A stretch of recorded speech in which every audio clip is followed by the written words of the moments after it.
Une autre ligne de fracture est l'exaltation de la chrétienté par rapport à l'affirmation de la laïcité.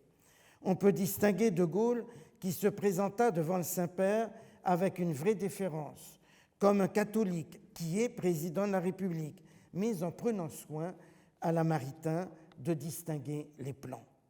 Ce ne fut pas le cas de Jacques Chirac, qui a voulu rappeler à Jean-Paul II la fidélité, je le cite, de la France fille aînée de l'Église, selon son expression, à son héritage chrétien.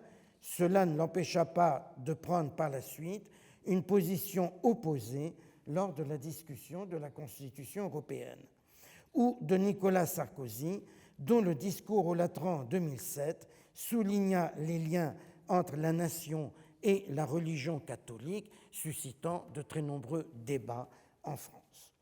Mais dans l'ensemble, dans un contexte de sécularisation grandissante de la société française, de baisse des vocations religieuses et de la pratique dominicale, peut-être aussi parce que l'idée d'un vote catholique tendrait à s'amenuiser, les présidents soulignent les caractères de la laïcité.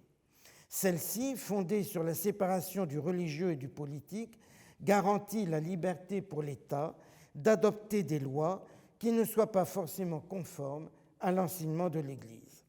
La visite de Giscard d'Estaing à Paul VI le 1er décembre 1975, alors que la loi autorisant l'avortement avait été votée en début d'année, fut très difficile.